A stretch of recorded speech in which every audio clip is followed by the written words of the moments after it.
These eyes so green, I can stare for 1,000 years, colder than the moon. It's been so long.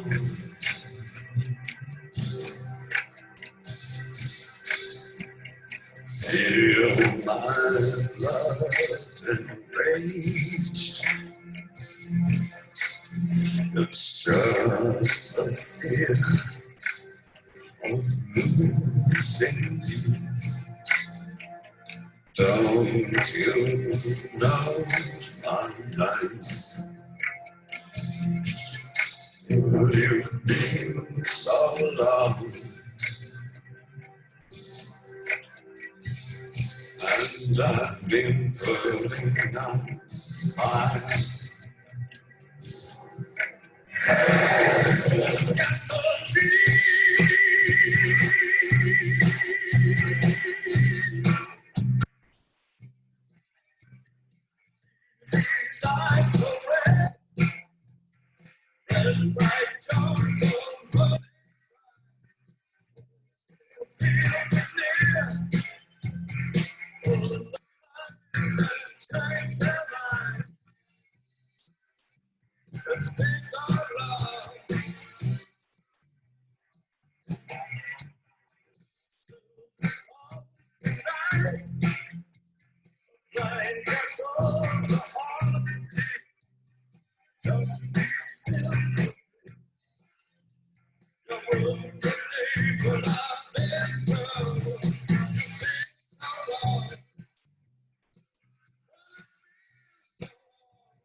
It's so blue, ageless love that could never mend, tears can never dry, can never bend. These eyes so green, still just be without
Bonjour, donc vous avez vu un extrait de la musique qui accompagne les films des Cats People. Et c'est interprété par David Bowie. Et ça nous sert justement d'ouverture pour la question de ces réflexions entre les rapports entre l'animal et l'humain. Donc ça fait déjà quelques années au Canada, justement, que j'avais publié euh, dans la revue Interactuel un dossier qui réunit quelque chose que j'ai intitulé Version petite histoire de l'animalité. Et cette idée de l'animalité liée justement au lien étroit entre l'humain et l'animal vont nous permettre de comprendre vraiment les rapports entre que parfois c'est consensuel, c'est une sorte de rapport qui donne un équilibre entre l'humain et l'animal, mais en même temps, ça va créer une sorte de tension. Et même si ce texte a été publié en 2013, déjà il y a 7 ans, ça fait partie d'un corpus d'un bouquin que je suis en train de finir, mais il me semble une actualité très importante parce que ça met justement sur la question de l'actualité et c'est le rapport essentiel entre l'humain et l'animal qu'on a vu justement euh, surgir avec cette question que on vient de vivre et que dans des autres contextes de la planète, ils sont en train de vivre dans ce contexte des pandémies. Et je tenais justement à mettre ça en rapport parce que la question de l'animalité, c'est quelque chose que on semble avoir oublié, on semble avoir laissé derrière dans cette sorte des arrière-pensées, comme si ça restait cloisonné dans une sorte d'anachronisme. Donc, on a une tendance à dire que l'animalité, c'est quelque chose du passé, que c'est quelque chose qui a été supéré ou débordé par la question de l'humanité. Et justement, cette recherche que j'ai entamée, ça fait déjà il y a quelques années, ça met en rapport et ça met en question cette sorte de suprématie de l'humanité sur la question de l'animalité. Donc, vers une petite histoire de l'animalité avec un grand A et nous permet de réfléchir autour de l'essence de l'humain et comment l'humain, aujourd'hui, il semblerait avoir perdu sa condition essentielle parce que il a oublié l'essentialité qui se trouve au cours de l'animalité. Et quand on parle de l'animalité, par exemple, on ne peut pas penser autre chose différente à celle évoquée par Antonin Artaud dans une époque où il parlait justement de la question de la sensibilité. Quand Antonin Artaud il essayait de définir la question de la sensibilité, il disait tout simplement sensibilité, c'est la poil hérissée. Le poil hérissé, c'est justement ces rapports, cette sorte de métaphore à la question de l'animalité. Donc, ça nous semble vraiment très intéressant de voir ça parce qu'il faudrait voir de près cette question de l'animalité qui vraiment nous intéresse aujourd'hui pour mieux comprendre et cette série de réflexions qu'on est en train d'oublier et de laisser derrière. Et même aujourd'hui, on pense que la question de l'humanité, il faut la mettre au cœur de la discussion sociale et politique aujourd'hui, mais par rapport à cette question de l'animalité. Hein. Forcément, bon, on n'aura pas le temps de développer tout ça dans cet espace, mais simplement on laisse sur la table de discussion et cette idée de la crise de l'humanisme qui a été évoquée justement et développée par Martin Heidegger est aussi la réponse critique qui a été développée par Peter Sloterdijk et sur la question de l'énorme du parc humain. C'est une réponse à ces fameuses lettres de Heidegger sur la question de la lettre sur l'humanisme.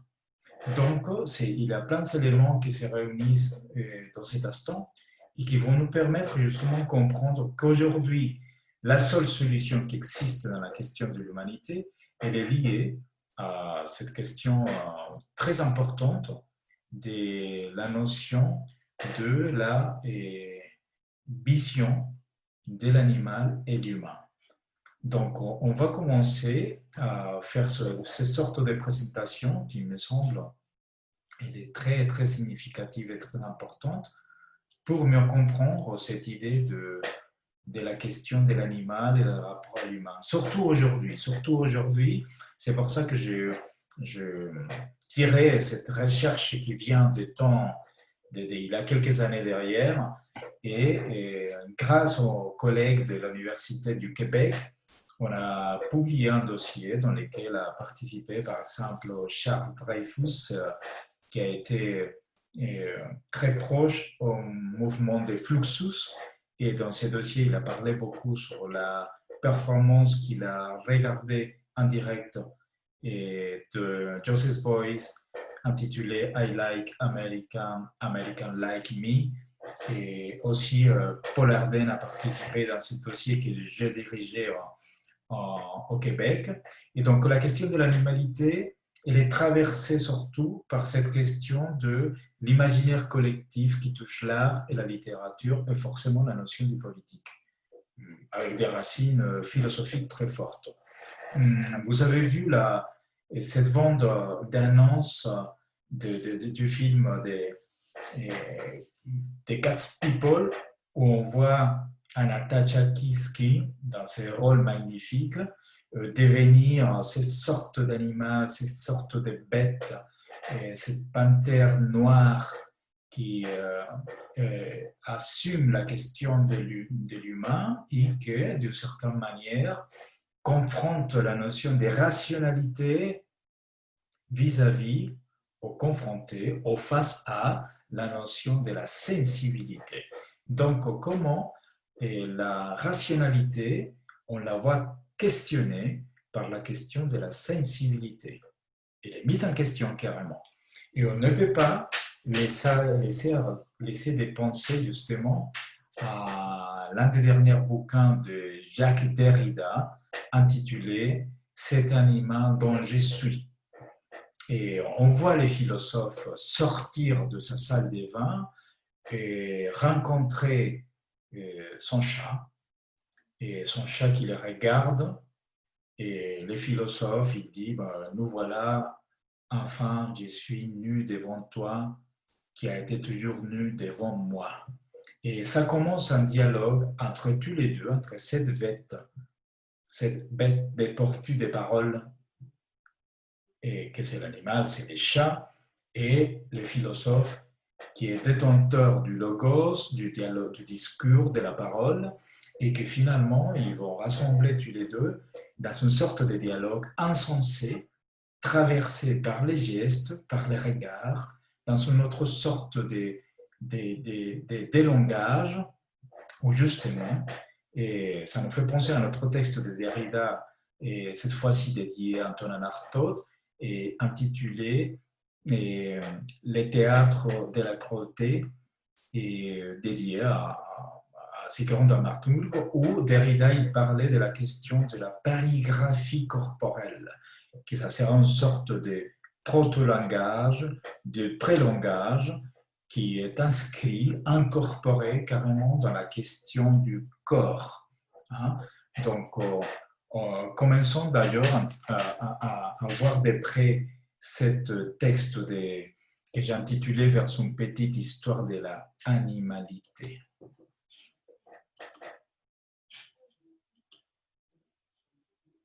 Alors, vous voyez bien, là, pour trouver un fragment photographique de cette performance de Joseph Beuys intitulée I Like American, American Like Me, faite à New York. Et on voit Joseph Beuys recouvert avec ce matériel qui pour lui c'était très important et qui devient une sorte de cuirasse.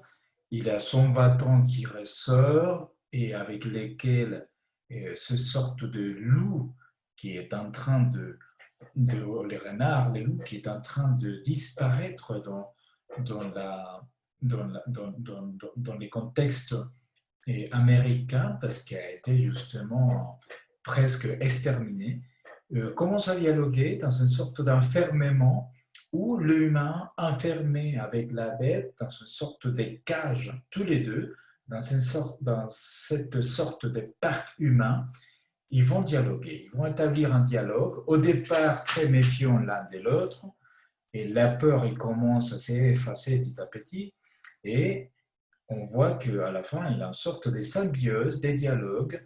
Dick Deleuze et Félix Guattari, ils vont parler de cette sorte de mariage entre l'animal et l'humain. Et,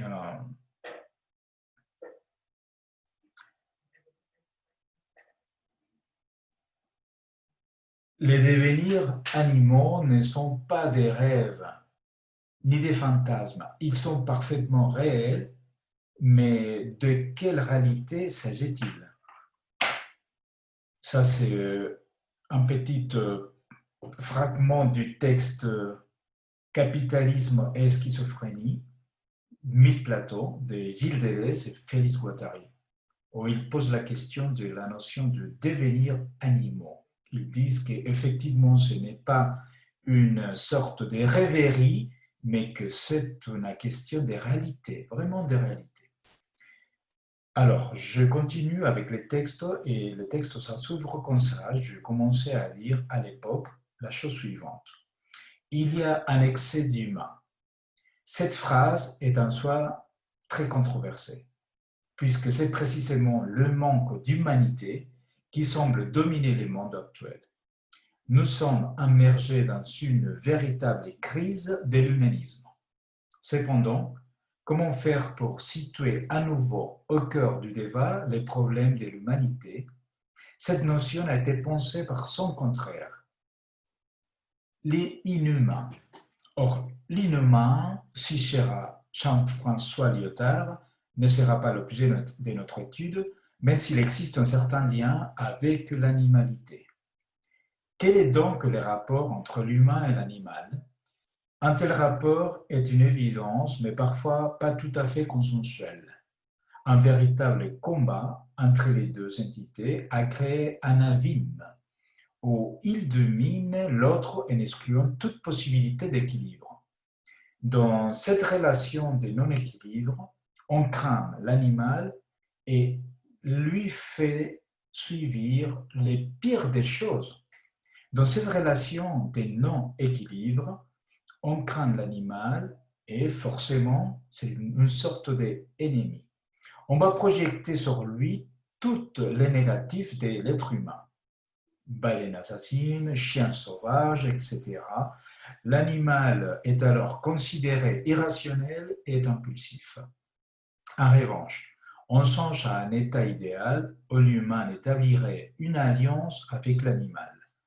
Par conséquent, les êtres humains deviendraient des animaux dans une symbiose parfaite, selon Deleuze et Guattari dans leur chapitre consacré au devenir animal, dont 1000 plateaux, c'est un texte publié en 1980. Dès l'Antiquité jusqu'à la modernité, jusqu'à aujourd'hui, l'imaginaire collectif nous a donné de nombreux exemples de cette alliance. Et nourrissons notre univers onirique et réel des centaures, des minotaures, des sirènes, des sphinx, des hommes jaguars, des loups-garous, des hommes chauves-souris, des hommes singes, etc. L'art et la littérature, et plus tard les cinémas, vont rendre compte de cela. Cependant, avec les triomphes de la raison, au plein siècle de rationalisme, au XVIIIe siècle, cette alliance est remise en question. Dès lors, la communication entre l'humain et l'animal semble être brisée. Du fait de ce dialogue brisé, l'homme et l'animal essaient de rétablir ce qui a été perdu. On connaît l'un des derniers dialogues impossibles entre les philosophes Derrida et son chat. L'animal que dont je suis. Ce texte qu'on a évoqué au départ. Néanmoins, est-il possible d'établir un dialogue avec celui qui semble ne rien dire, puisque dépourvu des pensées et par conséquent des voix, qu'est-ce qu'on peut parler avec une bête pareille?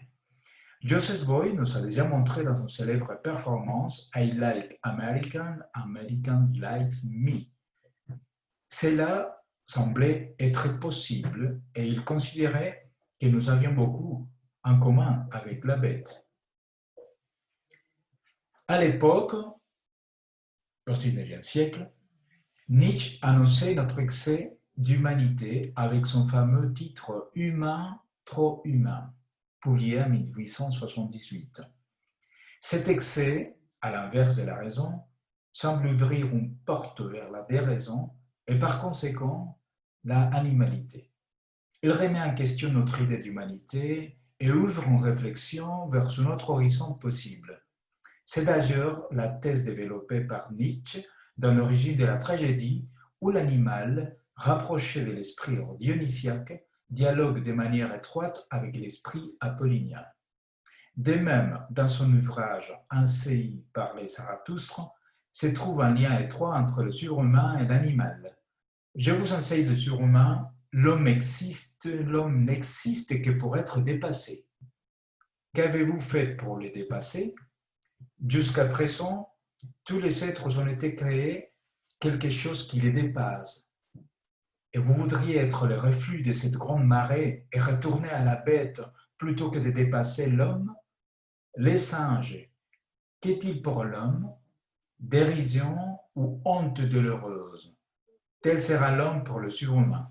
Dérision ou honte douloureuse? Vous avez fait le chemin qui va du ver à l'homme, et vous avez encore beaucoup de vers en vous. Jadis, vous avez été singe, et même à présent, l'homme est plus singe qu'aucun singe. Cet texte extrait de Ainsi parlait Zarathustre de Nietzsche, il est très éclairant justement pour mieux comprendre ces relations dont on est en train de parler. En effet, comme l'annonçait Nietzsche, le surhumain est l'essence de la terre. Je prends littéralement son expression, l'essence de la terre. Cela ne veut pas dire qu'il serait une sorte d'être humain sublime qui déborde toute matérialité vers un idéalisme et qui se situe au corps même d'un humanisme qui les transforme en un être humain. Cette idée a par exemple nourri l'imaginaire nazi. Au contraire, le surhumain serait ce dépassement de l'humain vers un véritable retour à la terre. Or, on le sait, il n'y a plus de terre si ce n'est qu'en présence animale. Et ça, on l'a vu justement dans ce contexte de pandémie où tout le monde a été obligé à rester confiné, enfermé dans ces sortes de cages domestiques.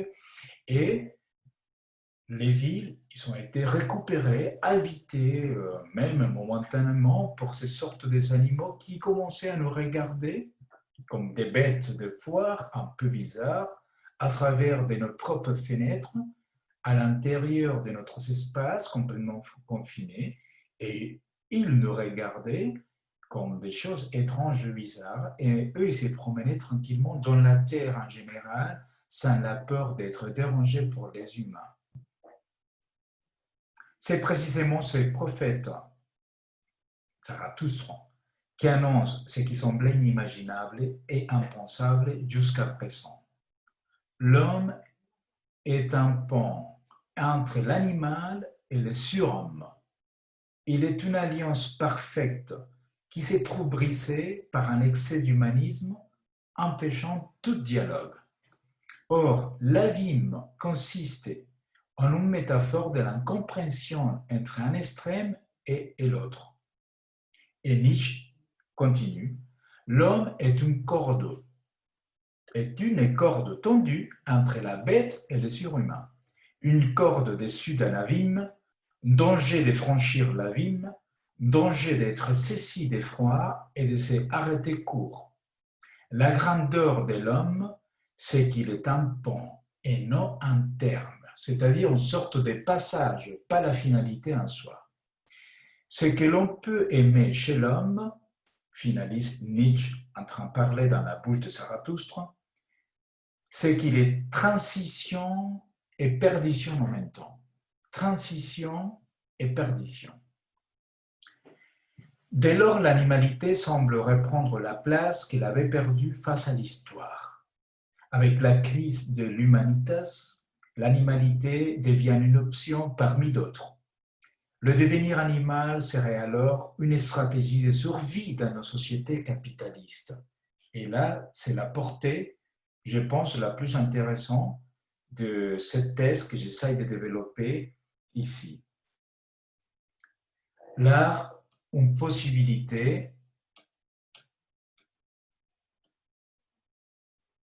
vers l'animalité. Dans l'art de l'Antiquité, les animaux, car il n'y a pas un animal mais des animaux selon Derrida, cohabitent avec les êtres humains dans un véritable mariage ou une véritable alliance. Par exemple, il existe un dialogue mythique entre un héros et un animal fabuleux. Édipe parlant avec les sphinx. Ces dernières, moitié femme, moitié bête, posent une question aux héros. Quel animal marche à quatre pattes les matins, à deux pattes et à midi à trois pattes les soirs? Édipe lui répond. L'homme. En effet, l'être humain, dans son sens large, est un véritable animal. Et l'énigme est révélée à l'être humain par une bête humanisée. Depuis les préhistoires, l'histoire de l'art est traversée par de multiples références aux animaux. Les premiers artistes, entre guillemets, essayeront d'attirer les bisons, les cerfs, les mammouths et d'autres proies dans son rituel symbolique afin de les attraper avant la chasse.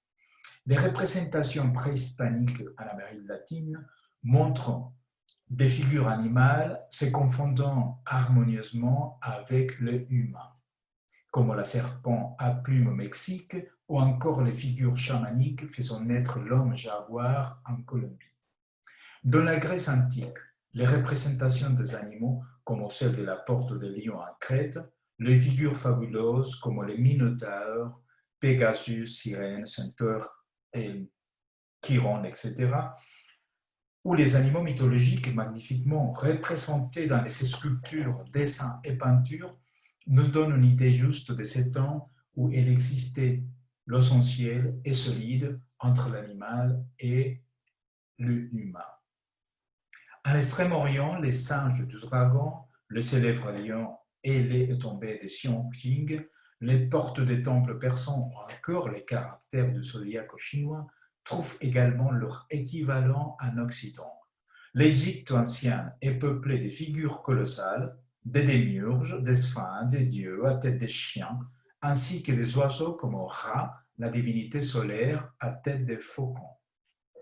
Vous voyez là, et c'est une pièce magnifique, El Jardín de las Delicias de Jérôme Bosch, le jardin des délices. Hein? Et pour moi, c'est une œuvre emblématique. C'est une œuvre qui résume et prend l'essentiel de la question de cette histoire de l'animalité que je suis en train d'évoquer avec vous et que je suis en train d'écrire encore, publié partiellement au Canada et avec droit d'auteur, il faut le dire, et en même temps, condense ce tableau, cette aventure de l'animalité. À côté droite, vous pouvez voir justement la question du paradis. À ce moment, l'humain habite, si on croit à la Bible, dans une sorte d'harmonie parfaite avec les animaux. Les animaux sont là, les êtres humains pareil, mais cet équilibre va s'effricer à cause d'un animal humanisé. Un animal humanisé qui est dans un arbre et que va inciter aux êtres humains, particulièrement à la femme, à manger du fruit de la sagesse, de, de l'arbre de la sagesse. Cet animal humanisé, le serpent, ce démon, arrive à convaincre justement un humain de briser cette sorte d'harmonie, mais parce que l'harmonie, il avait une sorte de caractéristique, c'est les animaux ils sont là, les êtres humains ils sont ici. Harmonie, mais il a existé une séparation radicale entre l'humain et l'animal. La conséquence de ces dialogues insensés et qui finit justement avec la connaissance de la chose la plus terrible qui était cachée pour les humains, c'est voir, c'est découvrir nu justement, c'est voir complètement nu. Hein? Dans la nudité, qui se trouvent aussi les animaux. Dans cette sorte de découverte de la nudité, comme on l'a fait Derrida justement, en se découvrant, en se sachant complètement nu devant son chat qui a été toujours nu devant lui, et là, justement, Adam et Ève se retrouvent aussi dans cette sorte de nudité qui est traduite dans une question religieuse comme les grands péchés, et ils vont être expulsés du paradis. Dans la deuxième partie du tableau, et vous voyez bien, c'est la partie, à mon avis, la plus intéressante. Il y a une sorte d'orgie entre l'animal et l'humain. Et les animaux, ils se touchent avec les humains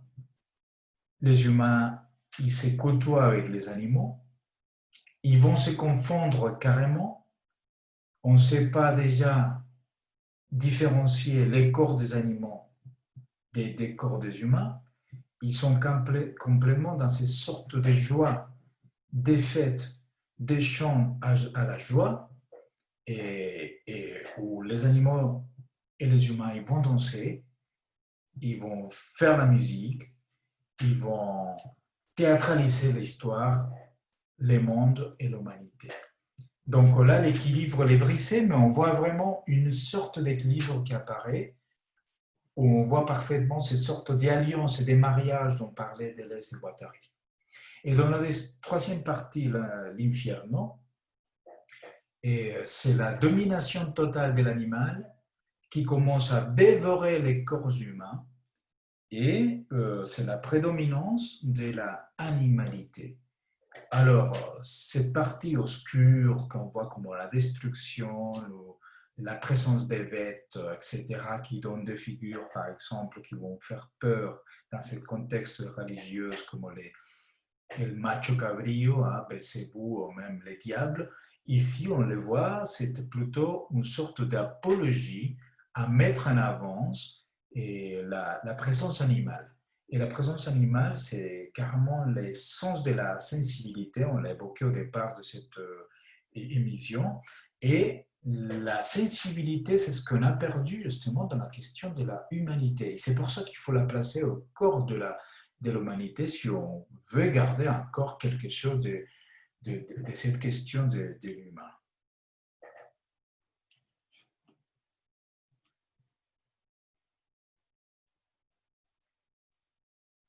Là, vous voyez, c'est pendant l'Épire romain que l'animalité se confronte à l'humanité. Les représentations des batailles, des combats et des chasses organisées par l'empereur montrent une grande variété des animaux importés d'Afrique pour les fêtes sanglantes et les divertissements du peuple dans les codycées, où le gladiateur et les esclaves s'affrontent des panthères, des éléphants, des lions. De même, dans la tradition catholique, la représentation du poisson, de la colombe, de l'agneau, symbole du christianisme, font l'office de sacrifice et celle de l'homme chèvre ou de l'homme bouc représente les mâles et incarne la figure du diable dans l'imaginaire chrétien. Ces images traverseront le Moyen Âge. Avec son triptyque Le Jardin des Délices, comme on l'a évoqué, se montre de manière magistrale cette histoire de l'animalité. Hein, on l'avait vu, il a ces sortes d'histoires condensées dans cette magnifique figure. En Inde et en Afrique, différentes traces de ces dialogues sont également repérables. Ganesh, les dieux à tête d'éléphant, démontre aussi cette symbiose fondamentale.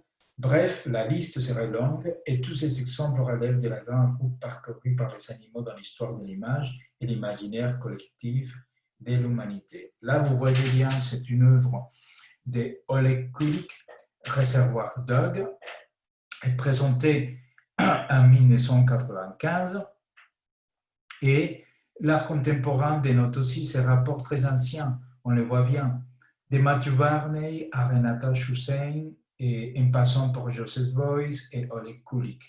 Ces dernières, complètement nues, se transforment en chiens et sortent dans la rue en envoyant sur tous les passants. Dans sa performance Réservoir Dog, l'artiste devient un animal, réaffirmant cette idée fait son écho à la pensée de Nietzsche, The Animal Thinks, Therefore is Six. Finalement, pensons aux œuvres d'artistes contemporains, telles que les sculptures en ballon gonflé au hélium de Jeff Koons, ou encore le monde animal de l'artiste mexicain Toledo. L'art contemporain semble par ailleurs insister sur le fait qu'il ne s'agisse pas seulement d'accepter l'animal, mais aussi de prendre conscience de notre condition animale. Ce point de vue tourne à la positionner sur le plan de certaines similitudes, ressemblances, comme on l'énonce Deleuze et Guattari, similitudes et ressemblances de cet devenir animal, que c'est une sorte de transformation radicale. Ce n'est pas l'animal qui devient humain, c'est l'humain qui est animalisé, ou plutôt c'est lui qui prend conscience de son animalité en tant que condition nécessaire à ces sortes d'équilibre existentiel.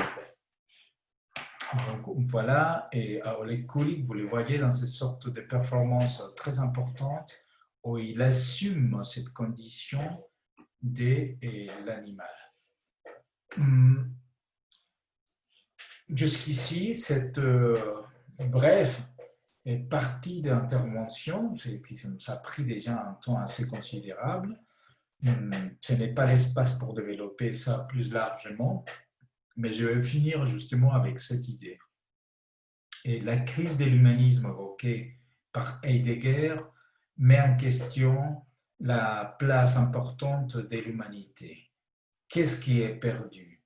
Pourquoi cette distance avec la question de l'humanité, de l'animalité, pardon? Pourquoi, au long de l'humanité, certains êtres humains ont été réduits à la condition de l'animal et avec ça, on s'est permis de les traiter comme des bêtes, de les exterminer si c'est possible, de les vendre comme des bêtes, de travail forcé et en même temps les amener à l'abattoir.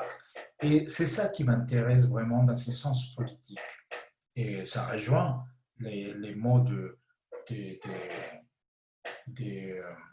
Peter Sloterdijk dans les normes du parc humain, de mettre au cœur du débat contemporain la question du parc, de zoologique humain et reparler à nouveau sur l'essence de la humanité. Pourquoi l'humanité elle est aujourd'hui en crise?